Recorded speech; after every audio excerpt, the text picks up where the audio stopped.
Madalas ka bang makakita ng halamang ito? Kilalang kilala natin ito mula pagkabata. Isang dampi mo lang, tiklop agad ang mga dahon. Parang nahihiya. Pero ang totoo, ang paggalaw na ito ay hindi simpleng hiya. Isa itong defense mechanism na tinatawag na rapid plant movement. Kapag nahawakan o nayugyog, bumababa ang pressure ng tubig sa loob ng cells ng dahon, kaya ito nagsasara. Ang halamang ito ay tinatawag na makahiya o Mimosa pudica. Sa wikang English ay shame plant. Pero hindi lang kakaibang reaksyon ang meron ang makahiya. Sa traditional herbal practices sa Pilipinas, India at iba pang bahagi ng Asya, ginagamit ang iba't ibang bahagi nito gaya ng dahon, tangkay at ugat. Karaniwan itong pinapakuluan upang gawing decoction o tsaa. Ginagamit ito para sa sugat at pamamaga. Dinidikdik ang dahon at ipinapantapal sa sugat dahil sa taglay nitong antimicrobial at anti-inflammatory properties nito.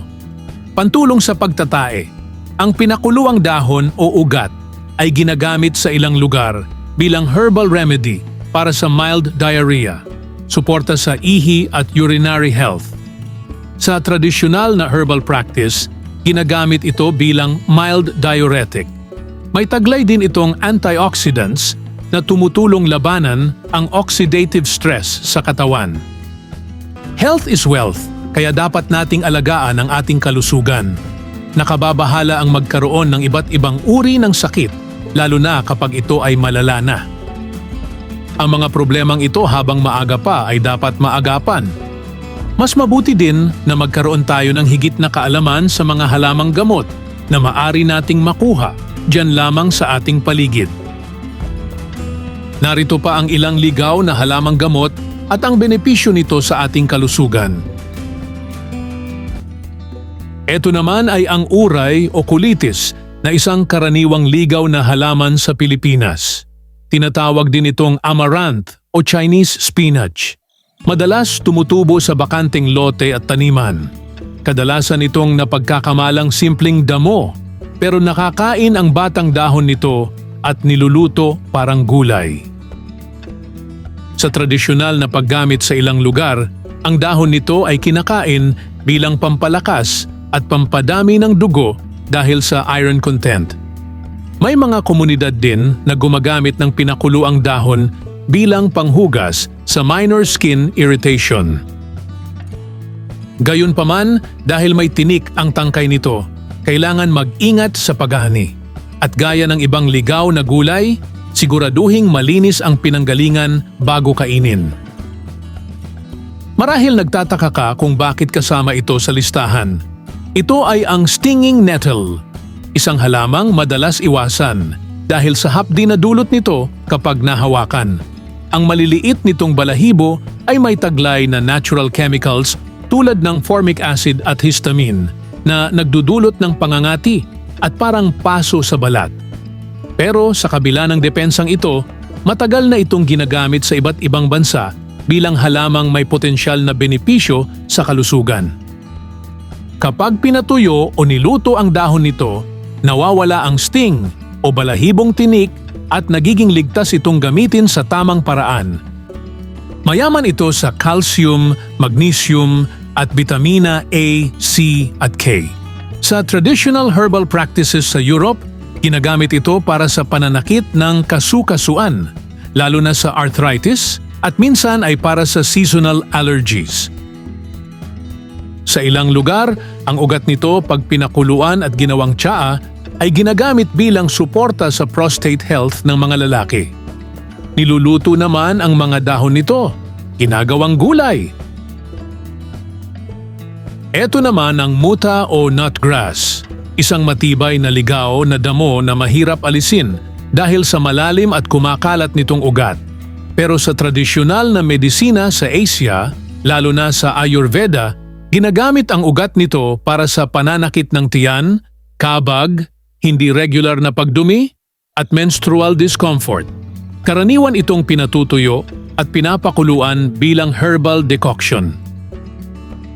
Bukod dito, Iniuugnay din ito sa pagtulong sa maayos na digestion at pampakalma ng sikmura.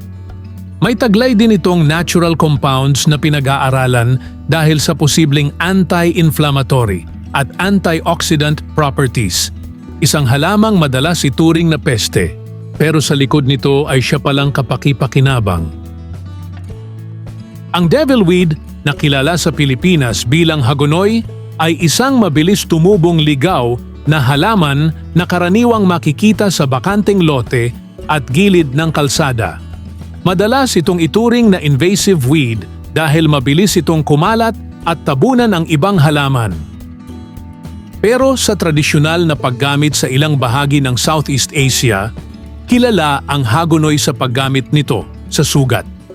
Ang dinikdik na dahon ay ipinapantapal upang makatulong sa pagpigil ng pagdurugo at pagpapabilis ng paghilom. Ang pag-inom ng tsaa gamit ang dahon nito ay dapat limitado lang dahil may taglay itong alkaloids na masama sa atay. Bawal ito sa mga buntis o nagbe-breastfeeding. Mas mainam kung ito ay gagamitin lamang bilang gamot sa panlabas na katawan. Ito ay ang wood sorrel na kilala rin sa tawag na maasim-asim, ay madaling makilala sa tatlong dahon nitong parang clover at sa natural nitong maasim na lasa. Ang asim na ito ay mula sa oxalic acid na natural na taglay ng halaman. Sa tradisyonal na paggamit, kinakain ito sa maliit na dami bilang pampagana at pampalamig ng pakiramdam. Sa ilang lugar, idinadagdag ito sa salad o sabaw para magbigay ng maasim na lasa. May taglay din itong bitamina C at ilang antioxidants. Gayunpaman, dahil may oxalic acid ito, hindi ito dapat kainin ng marami o madalas, lalo na nang may history ng kidney stones. Mas mainam itong ituring bilang paminsan-minsang edible herb kaysa pangunahing gulay. Sumunod ay ang chickweed. Ito ay isang ligaw na halaman na nakakain at matagal nang ginagamit bilang gulay sa Europe at North America. Malambot ang dahon at tangkay nito kaya kinakain ng hilaw sa salad o niluluto parang spinach. May taglay itong vitamina C, vitamina A o beta-carotene at ilang minerals tulad ng potassium and iron, kaya may tunay itong nutritional value. Sa tradisyonal na gamit, dinidikdik ito at ipinapantapal sa balat para sa panganangati at mild rashes dahil sa cooling effect nito. May natural saponins din ito na nagbibigay ng banayad na cleansing property. Hindi ito dapat ituring na gamot sa seryosong sakit, pero bilang nakakain na halaman na may sustansya at pang-topical na tradisyonal na gamit, may malinaw itong praktikal na halaga. Sumunod ay ang hairy bittercress, isang maliit na ligaw na halaman na karaniwang tumutubo sa paso, hardin, at mga siwang ng semento, lalo na kapag malamig at mamasa-masa ang panahon. Madali itong makilala sa maliliit nitong bilog na dahon na nakaayos sa mababang rosette at sa manipis na tangkay na may maliliit na puting bulaklak.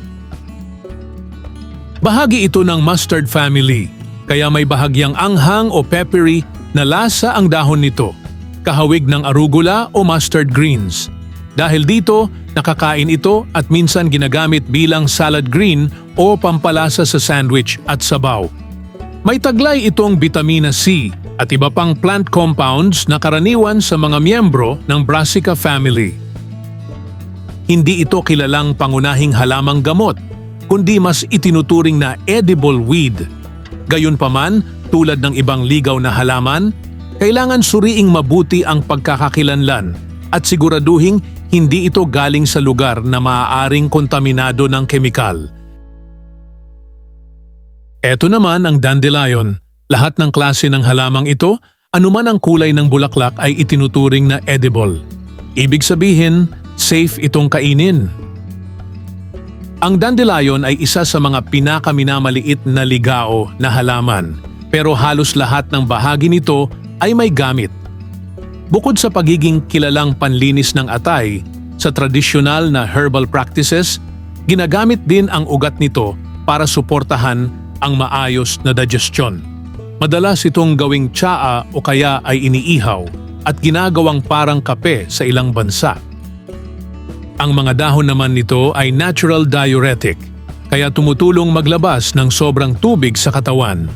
Mataas din ito sa vitamina A, C at K, pati na sa potassium at antioxidants. Sa ilang kultura, kinakain ang batang dahon nito bilang salad green. Panghuli ay ang bulak manok. Kilala rin bilang common ageratum. Isang karaniwang ligaw na halaman sa Pilipinas na madaling makilala sa maliliit nitong mabuhok na bulaklak na kulay lila o mapusyaw na asul. Madalas itong tumutubo sa bakanteng lote, gilid ng kalsada at taniman. Sa tradisyonal na gamit sa ilang probinsya, ang dinikdik na dahon nito ay ipinapantapal sa sugat at minor cuts. Ginagamit din ito minsan bilang panghugas sa balat para sa pangangati. May taglay itong natural compounds na may antimicrobial properties, kaya iniuugnay sa pagtulong laban sa impeksyon sa maliliit na sugat. Gayunpaman, hindi ito iniinom bilang karaniwang herbal tea at hindi rin ito dapat gamitin sa malalalim o seryosong sugat. Pang-outer use lamang ito. Yan ang mga ligaw na halamang gamot at ang benepisyo nito sa ating katawan. Maari mo itong gamitin bilang pangunahing lunas, ngunit mas makabubuti pa rin na kumonsulta sa doktor upang malaman kung ano ba talaga ang iyong sakit at kung anong gamot ang maari mong inumin. Maraming salamat po sa panunood at kung nagustuhan mo ang bidyong ito ay mag-subscribe na at mag-iwan ng comment below. Maraming salamat po.